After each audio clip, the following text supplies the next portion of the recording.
Ya, sahabat Trainews, saya saat ini sedang menuju ke Dinas Pertanian Kabupaten Pandeglang.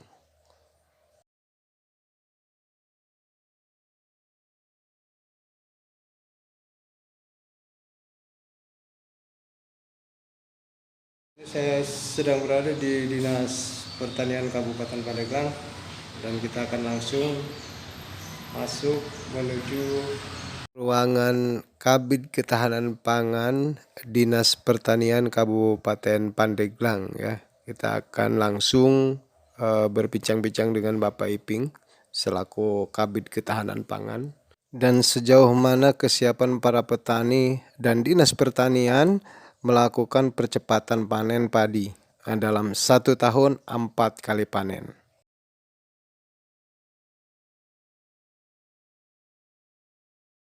P400 itu hampir sama dengan budidaya padi biasa.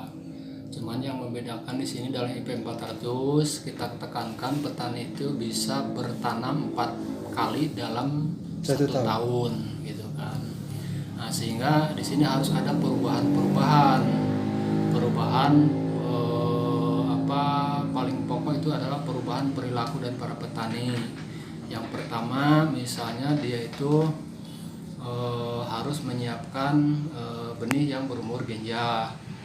Kemudian yang kedua dia itu harus setelah panen, jadi sebelum panen itu dia harus seminggu itu harus sudah semai kembali di luar areal panen, atau misalnya dengan culikan. Jadi ada sebagian tanaman 1 minggu itu dipanen lebih awal, sehingga dia itu untuk lokasi persemaian. Kemudian yang harus menjadi perhatian ketiganya itu alat mesin. Misalnya alat mesin panen, itu kan harus panennya itu kan harus bersamaan lah seolah-olah gitu kan ya. Ini 1 minggu itu harus beres. Serentak ya Pak? Serentak. Kemudian juga mesin pengolah tanah. Jadi mesin pengolah tanah juga itu harus cukup tersedia gitu kan. Ya, misal untuk 25 hektar itu minimal ya ada 3-4 gitu mesin alat olah tanah, sehingga dalam 1 minggu itu beres gitu untuk tanam kembali. Untuk jenis bibit padinya seperti apa Pak? Nah, ini paritas yang sudah ada, saya itu kemarin sudah menangkarkan Pajajaran, umurnya itu 95 hari dan sudah disertifikasi, kemudian sudah lulus uji lab. Jadi udah dari sisi benih sebenarnya kita udah aman lah gitu ya, udah aman. Jadi kita bisa minimal 2 kali tanam dengan menggunakan paritas Pajajaran. Tapi katanya ada yang umur yang lebih pendek lagi. Nah, ini kita coba nanti mencari lagi yang ada yang lebih pendek lagi gitu kan. Kira-kira bisa nggak Pak dalam 1 tahun itu menghasilkan 4 kali panen kira-kira? Karena ini adalah kan percontohan. Ya. Nah, kita percontohan di sini untuk Pulau Jawa itu kan rata-rata panen itu kan 2 kali itu kan udah terbiasa. Ketiga kali itu adalah ada beberapa kabupaten yang sudah bisa mengusahakan 3 kali. Nah, kemudian yang 4 kali itu adalah kalau dem area itu kan masa uji coba. Jadi uji coba. Kalau berhasil, nah berarti dari SOP yang tadi saya sebutkan itu berarti SOP-nya harus betul-betul dijaga. Kemudian kalau tidak berhasil berarti nanti kan ada evaluasi. Nah, karena ini adalah sifatnya uji coba gitu, hanya dalam satu dem area itu minimal 10 sampai 25 hektar. Nah, ini di kabupaten di Provinsi Banten baru 2 yang menyalakan dem area, itu Kabupaten Serang dengan Kabupaten Pandeglang gitu kan. Kita mencoba terus bahwa produksi meningkatkan terus produksi ya, terutama untuk ketersediaan pangan yang berkelanjutan. Itu adalah satu inovasi yang dikembangkan oleh Litbang Pertanian Kementan, dan kita coba diterapkan di Kabupaten Pandeglang gitu. Kita berpartisipasi lah di situ gitu kan. Kalau berhasil ya kita alhamdulillah, kalau tidak berhasil nanti kita ada evaluasi lah gitu ya. Dari bibit-bibit yang diunggulkan umur usianya lebih pendek, hasilnya seperti apa nanti Pak? Apa sama aja dengan bibit yang lain? Kalau hasil ini rata-rata yang kemarin itu Pajajaran nyampe di angka 6 ton gitu ya. Di angka 6 ton, sehingga kalau misalnya dibandingkan dengan varietas yang lain berarti angka 6 ton itu hampir rata-rata lah gitu ya.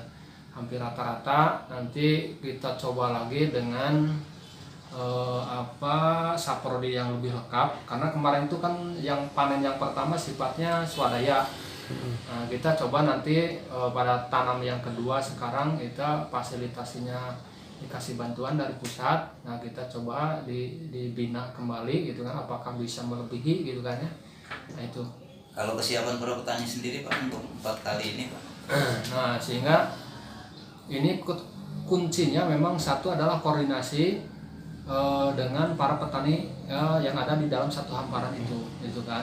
Sebab ini kalau misal ada beberapa yang tidak tahu atau tidak tersosialisasikan, nah itu juga akan merupakan satu kendala nanti. Nah, sehingga kami tadi barusan gitu kita menekankan untuk kelompok yang berpartisipasi dalam IP 400 ini, tahap awal kita sosialisasi dengan para anggota gitu kan, sosialisasi dengan para anggota, mengenalkan, nah ini SOP nih, SOP untuk IP 400 gitu kan.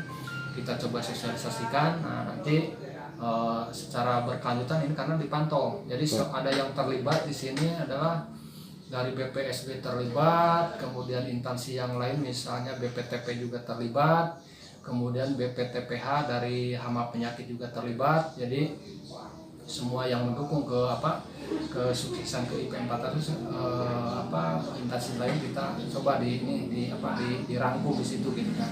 Hanya pada intinya petani Pandeglang ada yang sanggup untuk melaksanakan ini Pak ya? Ada yang 2 kelompok, itu yang satu yang di Carita ya, kelompok di Carita di Sukarame, yang kedua di Sukaresmi di daerah Tanjung Sari barusan desa apa itu. Jadi tahun ini merupakan tahun uji coba, apabila ini berhasil tahun depan akan dikembangkan. Ya, kita setelah tahun pertama kita sekarang, nah kita evaluasi,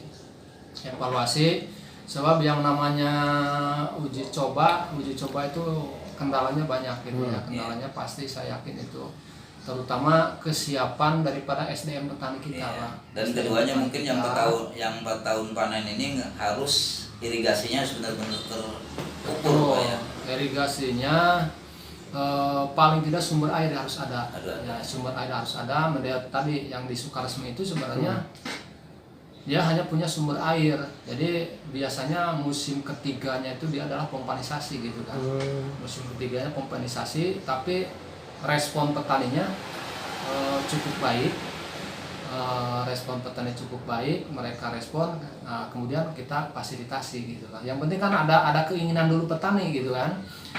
Saya tahu bisa daerah Tanjung Sari itu tadi, kelompok tani Tanjung Sari, petaninya memang mungkin usaha tani yang lain nggak ada gitu kan ya. Di daerah perkampungan ya udah baik tanam padi aja gitu. Yang penting mereka sumber air sudah ada, kemudian fasilitasi sarana alat mesin untuk pompanisasi sudah difasilitasi. Yang mudah-mudahan mereka siap terus gitu kan. Gitu. Harapannya memang kita harus berhasil, sebab itu adalah merupakan satu strategi untuk meningkatkan produksi ya, untuk meningkatkan salah satu untuk keberhasilan daripada misalnya IP 400 salah satunya adalah yang itu tadi sosialisasi di tingkat kelompok. Nah, kemudian yang paling sulit untuk IP 400 ini adalah ketersediaan sumber air nanti. Jadi hanya bisa diterapkan di daerah-daerah tertentu. Jadi tidak misal setiap kecamatan bisa, sebab kita tahu misal Pandeglang itu ada tanda hujan. Kebanyakannya itu adalah daerah tanda hujan gitu kan. Kemudian juga SDM petani kita juga bisa diketahui lah gitu kan. Nah, ini makanya kita hanya merespon terutama kelompok-kelompok yang respon terhadap perubahan gitu. Kita respon itu. Ya, baik. Terima kasih.